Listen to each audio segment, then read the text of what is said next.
Guys, kalau ngomongin Jepang di tahun 1600-an, mungkin sebagian dari kalian langsung keinget nama Tokugawa Ieyasu. Dia adalah seorang pemimpin militer di sejarah Jepang yang bisa dibilang paling kuat dan yang bisa nyatuin Jepang waktu itu. Yap, kalian gak salah dengar. Pada periode tersebut, yang berkuasa secara de facto di Jepang bukan seorang kaisar, melainkan seorang diktator militer yang lebih dikenal dengan nama shogun. Secara harfiah, shogun artinya adalah jenderal, pemimpin de facto Jepang pada periode tertentu. Tapi di video ini, gua nggak bakal bahas sejarah atau sok ngerti budaya Jepang. Gua mau cerita dan review series dengan nama Shogun. Yang kebenaran series ini adalah sebuah adaptasi dari novel dengan cerita yang based on sejarah asli Jepang di tahun 1600-an. How long did it take you to write Shogun? Diangkat dari novel karya James Clavell pada tahun 1970-an, di series ini ada seorang Yoshi Toranaga yang kisah karakternya terinspirasi dari Tokugawa Ieyasu.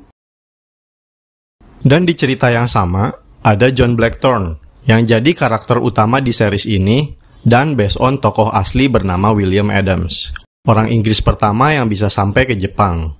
Singkatnya, series ini ceritain petualangan John Blackthorne, seorang pelaut Inggris yang terdampar di Jepang di abad ke-17. Blackthorne harus belajar banget tentang budaya dan politik Jepang sambil berusaha bertahan hidup dan dapetin hati seorang bangsawan Jepang yang punya power politik dan militer yang kuat, yaitu Yoshi Toranaga. Tapi di tengah prosesnya, Blackthorne harus terlibat romansa terlarang. Dia jatuh cinta kepada Mariko, seorang bangsawan yang juga kerja buat Toranaga. Hubungan tabu antara Blackthorne dan Mariko tersebut jadi salah satu elemen penting di tengah konflik politik, perang, dan pengkhianatan di negara Jepang pada series ini. Sekarang ke bagian reviewnya. Menurut pendapat gua pribadi, Shogun adalah miniseries terbaik yang pernah gua tonton selain miniseries Chernobyl di tahun 2019. Mungkin gak berlebihan juga kalau gua kasih rating series ini 4/5. Toh ratingnya di IMDb juga 8/10, bahkan Rotten sampai di angka 99%. Kenapa sih bisa nyentuh angka-angka tersebut? Gua rasa jawabannya adalah writing and visual. Menurut gua sebagai penonton, penulisan adalah aspek utama yang bisa nentuin series itu layak dikasih nilai bagus apa enggak, baik itu penulisan cerita ataupun dialog. Kita ambil contoh aja, kayak series terbaik Breaking Bad, yang punya cerita yang dari awal sampai akhir seriesnya udah terbukti bagus banget. Atau contoh lain, Game of Thrones, yang cerita epik dan dialog antar karakternya langsung diambil dari novel bestsellernya. Nah, di Shogun, ceritanya benar-benar dalam. Kita dikasih lihat perbedaan budaya antara western si Blackthorne dan budaya Jepang, yang beneran diceritainnya detail banget. Hampir semua dialog dan istilah-istilah pakai bahasa Jepang. Sampai akhirnya, gua yang awam tahu bedanya apa itu seppuku, apa itu harakiri. It's because, the story about Japan, then we try to make authentic as much as possible.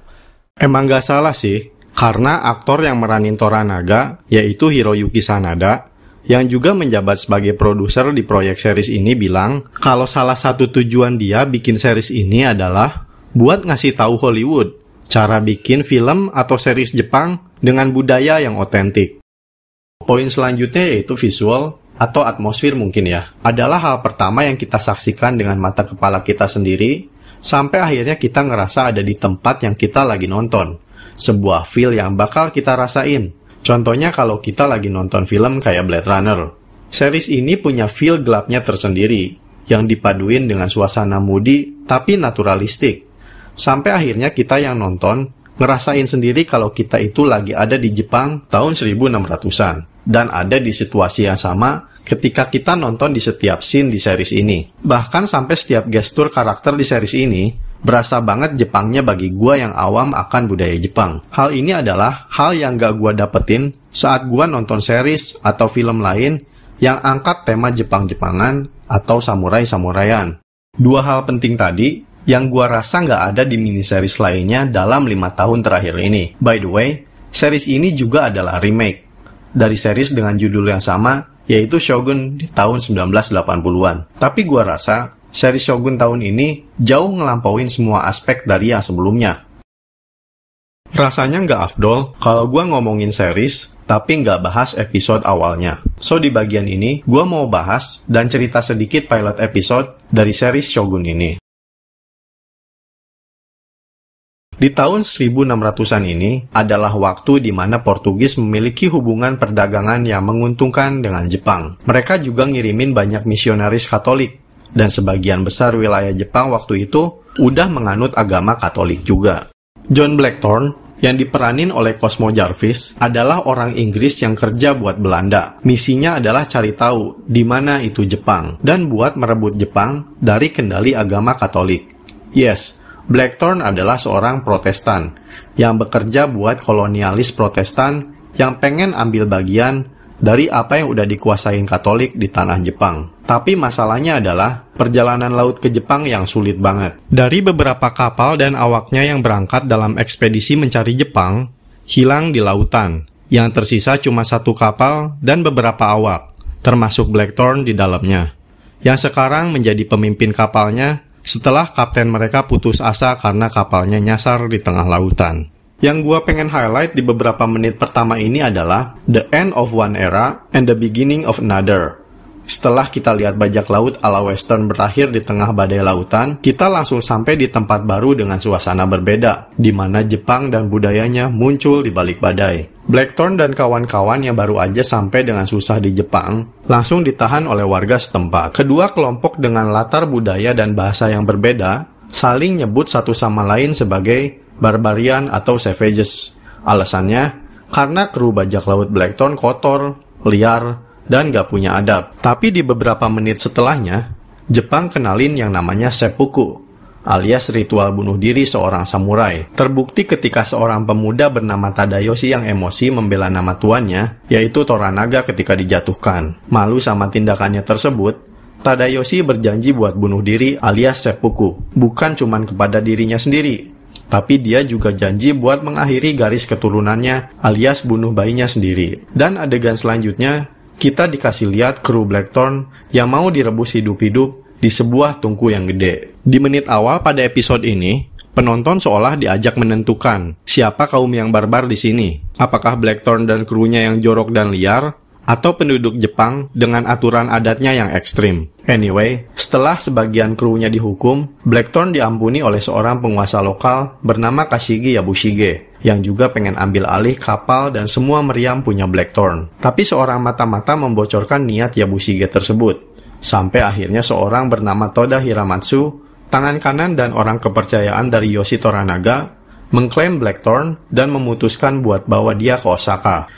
Di perjalanan ke Osaka, rombongan tersebut hampir ditenggelamkan badai, tapi pengalaman Blackthorne di lautan akhirnya save the day. Blackthorne juga nyelamatin temen tapi musuh barunya, yaitu seorang Katolik Spanyol yang kerja buat Portugis bernama Rodriguez, yang terlempar ke laut waktu badai terjadi. Di proses penyelamatan Rodriguez tersebut, Blackthorne kekeh buat turun ke tempat Rodriguez terdampar, tapi ditolak oleh Yabushige, yang juga hampir ngelakuin seppuku alias tewas waktu mau selamatin Rodriguez. Di bagian ini, gue sangat tertarik dengan karakter Yabushige. Dia karakter yang unik, licik dan lucu. Yang jelas, firasat gue bilang kalau karakter ini punya peran penting ke plot utama series ini. So, Rodriguez dan Yabushige selamat, dan Blackthorne berhasil sampai ke Osaka, di mana akhirnya dia ketemu sama Toranaga. Yoshi Toranaga adalah salah satu dari 5 orang Dewan Regent yang punya power militer yang kuat di Jepang saat ini. Sayangnya, sekarang dia lagi ada di posisi sulit, karena diserang dari semua sisi oleh para pesaingnya. Toranaga berpikir kalau Blackthorne, yang sekarang dipanggil dengan nama Anjin, mungkin punya peran penting buat membantu dirinya dalam menghadapi musuh-musuhnya, walaupun dia belum tahu gimana caranya.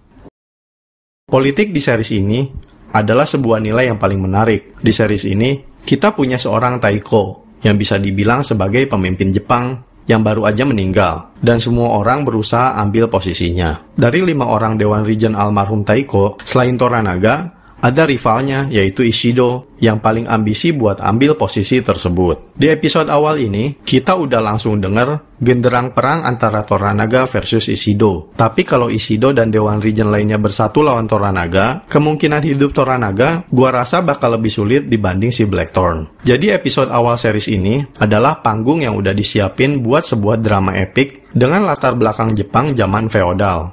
Toranaga melawan Ishido, Protestan melawan Katolik, dan Blackthorn yang menghadapi benturan adat dan budaya ketika bertahan hidup. Cosmo Jarvis sebagai Blackthorn di episode ini, menurut gua sangat berhasil peranin karakter pria kulit putih yang baik, pinter, dan juga kalkulatif. Dan Hiroyuki Sanada sekali lagi buktiin dirinya sebagai aktor yang paling bisa peranin om-om Jepang yang misterius, sangar, dan sangat karismatik. Semua hal tersebut menurut gua bisa gayat penonton, dan akhirnya berhasil bikin penonton lanjut ke episode selanjutnya. Kalau tadi gue udah ngomongin awal seri Shogun, rasanya nggak lengkap kalau gue nggak bahas endingnya.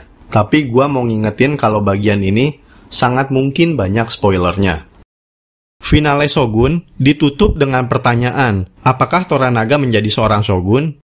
Melalui finale ini, kita akhirnya di-reveal kalau Toranaga emang udah ngerencanain buat jadi Shogun dari awal series ini. Gak kayak bahasan episode awal, gua gak bakal terlalu detail ceritain finale ini. Gua pengen kalian yang lihat video gua ini buat nonton sendiri jalan cerita epic episode terakhir dari series ini. Finale ini gua rasa adalah tentang bagaimana semua orang merespon kematian Mariko di episode sebelumnya, dan tentang menempatkan posisi masing-masing karakter untuk pertempuran yang akan datang. Walaupun begitu, episode finale ini enggak kekurangan momen-momen besar.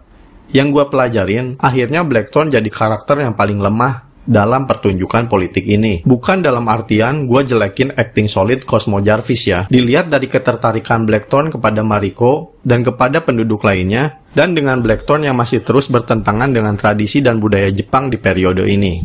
Walaupun akhirnya Blackthorn dapat adegan yang luar biasa, di mana dia nawarin diri buat ngelakuin ritual seppuku biar Toranaga ngampunin penduduk desa yang berada di bawah kekuasaan Yabushige yang udah berkhianat. Pemahaman bahasanya masih primitif, tapi Blackthorn akhirnya benar-benar belajar budaya dan tradisi Jepang dari Mariko, Fuji, dan dari Toranaga sendiri. Kenapa bisa gua bilang lemah? Blackthorn tanpa dia sadarin, dia cuma sebuah bidak di papan catur yang dimainin oleh Toranaga. Entah itu benteng yang maju tegak lurus, atau kuda yang bergerak nggak terduga. Intinya, semua gerakan Blackthorn udah diatur sedemikian rupa oleh Toranaga, sampai akhirnya Toranaga diam-diam nyusun pembakaran Erasmus buat ngetes loyalitas si Blackthorn untuk terakhir kalinya. Dan momen paling sedih sekaligus indah menurut gua adalah scene ketika Yabushige prepare buat ngelakuin seppuku di hadapan Toranaga. Tapi sebelumnya, dia minta dikasih pencerahan bagaimana tuannya, yaitu Toranaga, bakal ngalahin langkah Ishido dan sekutunya. Cuy, dari awal emang firasat gua tentang Yabushige ini bener. Dia jadi karakter favorit gua di series ini. Series ini diawalin di mana Yabushige hampir mati di dasar jurang, dan diakhiri dengan Yabushige yang beneran mati di dasar jurang. Yabushige adalah karakter yang paling ngehibur di sepanjang series. Karakter yang takut akan posisi dia yang sangat rapuh, tapi masih bisa berlagak sombong ini, menurut gua ngewakilin sifat dasar manusia buat bertahan hidup. Dia akhirnya harus ngikutin instingnya buat berperan ganda alias berkhianat kepada Toranaga. Sedihnya dapet, tapi gua terharu banget waktu Yabushige akhirnya kagum sama kejeniusan Toranaga. Dia bilang, "How does it feel to shape the wind your will?" Dan di momen itulah kita paham apa yang ada di pikiran Toranaga. Dia merendah dengan kekeh kalau dia cuma mempelajari angin, bukan ngendaliin. Tapi komentar rendah itu langsung diimbangin ketika Toranaga mengakui seberapa hebat dia menggunakan Mariko sebagai senjata yang akhirnya bakal ngancurin musuhnya. Dia kirim Mariko buat ngelakuin apa yang sebuah pasukan tentara nggak bisa lakuin. Pada akhirnya, karakter kayak Blackthorn, Yabushige, Hiramatsu, Mariko adalah buah catur dalam permainan mastermind-nya Toranaga. Semua karakter punya kegunaan tertentu buat dia. Entah yang sadar punya peran yang udah diatur oleh Toranaga, ataupun yang enggak sadar kalau dia sebenarnya udah diatur oleh Toranaga.